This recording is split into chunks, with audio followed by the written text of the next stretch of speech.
बहुत समय पहले की बात है। किसी गांव में एक गरीब ब्राह्मण रहता था।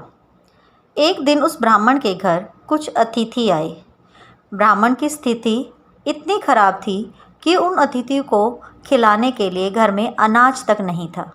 इस स्थिति को लेकर ही ब्राह्मण और उसकी पत्नी के बीच में थोड़ी बहुत कहासुनी होने लगती है। ब्राह्मणी कहती है, तुम्हें पेट भरने योग्य अनाज कमाना भी नहीं आता। इसी का नतीजा है कि आज घर में अतिथि आ खड़े हुए हैं और हमारे पास उन्हें खिलाने के लिए कुछ भी नहीं है। इस पर ब्राह्मण अपनी पत्नी से कहता है, कल कर्क संक्रांति है। मैं कल भिक्षा लेने के लिए दूसरे गांव जाऊंगा। वहां एक ब्राह्मण ने मुझे आमंत्रित किया है। वह सूर्य देव की तृप्ति के लिए कुछ दान देना चाहता है। तब तक जो कुछ भी घर में है उसे आदर सत्कार के साथ अतिथियों के सामने रखो। ब्राह्मण की यह बात सुनकर ब्राह्मणी कहती है, तेरी पत्नी होकर मैंने कभी सुख नहीं भोगा, न कभी खाने को मेवा मिष्ठान मिला, न ही ढंग के वस्त्र और आभूषण। आज तू कह रहा है कि जो भी घर में पड़ा है वो अतिथियों के समक्ष रख दो। जब कुछ है ही नहीं तो मैं उनके सामने क्या रख दूं? पड़े हैं तो बस एक मुट्ठी तिल, तो क्या अतिथियों के सामने सूखे तिल रखना अच्छा लगेगा? पत्नी की यह बात सुनकर ब्राह्मण कहता है, ब्राह्मणी, तुम्हें ऐसा बिल्कुल भी नहीं करना चाहिए। कारण यह है कि इच्छा के अनुसार किसी भी मनुष्य को धन की प्राप्ति नहीं होती। ज़रूरी है तो पेट भरना, और पेट भरने योग्य अनाज तो मैं ले ही आता हूँ। अधिक धन की चाहत अच्छी नहीं। ऐसी इच्छा का तुम्हें त्याग कर देना चाहिए। अधिक धन की इच्छा के चक्कर में मनुष्य के माथे पर शिखा बन जाती है। माथे पर शिखा वाली बात सुन ब्राह्मणी बड़े ही आश्चर्य से ब्राह्मण से पूछती है, अधिक धन की इच्छा में माथे पर शिखा हो जाती है? मैं कुछ समझी नहीं। जो भी कहना है खुलकर कहिए।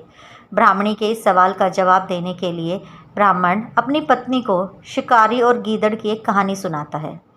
ब्राह्मण कथा की शुरुआत करता है और कहता है, एक दिन एक शिकारी जंगल में शिकार की खोज कर रहा था। जंगल में कुछ दूर आगे बढ़ने के बाद शिकारी को एक काले रंग का पहाड़ जैसा विशाल सूअर दिखाई देता है। सूअर को देखते ही शिकारी अपना धनुष उठा लेता है और कमान खींचते हुए सूअर पर निशाना लगा देता है। कमान से निकला हुआ तीर तीव्र गति से सूअर को घायल कर देता है। घायल होने पर सूअर चिंगाड़ता हुआ शिकारी पर पलटवार कर देता है। सूअर के तीखे दांतों से शिकारी का पेट फट जाता है। इस तरह शिकार और शिकारी दोनों का ही अंत हो जाता है। इसी बीच खाने की तलाश में भटकता हुआ एक भूखा गीदड़ वहां से होकर गुजरता है, जहां शिकारी और सूअर का शव पड़ा हुआ था। बिना मेहनत इतना सारा भोजन देख गीदड़ मन ही मन बहुत खुश होता है और मन ही मन सोचता है कि आज तो ईश्वर की बड़ी कृपा हुई, जो इतना अच्छा और अधिक भोजन एक साथ मुझे मिला। मैं इसे धीरे धीरे और आराम से खाऊंगा, ताकि लंबे समय तक मैं इसे उपयोग में लाऊंगा। इस तरह मैं उस भोजन के साथ लंबे समय तक अपनी भूख को शांत कर पाऊंगा। इन सभी बातों पर विचार करते हुए गीदड़ सबसे पहले छोटी छोटी चीज़ों को खाना शुरू करता है। तभी उसे शिकारी के मृत शरीर के पास धनुष पड़ा दिखता है। गीदड़ के मन में पहले उसे ही खाने का विचार आता है और वह धनुष पर चढ़ी डोर को चबाने लगता है। गीदड़ के चबाने से धनुष पर चढ़ी डोर टूट जाती है और डोर के टूटने से धनुष का एक सिरा वेग के साथ गीदड़ के माथे को भेदता हुआ ऊपर निकल जाता है। गीदड़ के माथे को भेदकर धनुष का जो सिरा गीदड़ के सिर पर निकल आता है, वह ऐसा प्रतीत होता है मानो गीदड़ के माथे पर शिखा निकल आई हो। घायल होने के कारण कुछ देर बाद गीदड़ की भी मौत हो जाती है। इतना कहते हुए ब्राह्मण कहता है, ब्राह्मणी, इसलिए मैं कहता हूँ कि ज़रूरत से अधिक लोभ से माथे पर शिखा आ जाती है। यह कथा सुनने के बाद ब्राह्मणी कहती है, ठीक है, अगर ऐसी ही बात है तो घर में जो मुट्ठी भर तिल पड़े हैं उन्हीं को अतिथियों को खिला देती हूँ। ब्राह्मणी की बात सुनकर ब्राह्मण संतुष्ट होता है और भिक्षा मांगने के लिए घर से बाहर निकल जाता है। वहीं ब्राह्मणी भी घर में पड़े तिल को धूप में सुखाने के लिए फैला देती है। तभी कहीं से एक कुत्ता आ जाता है और उन साफ तिलों पर पेशाब कर देता है, जिससे सभी तिल खराब हो जाते हैं।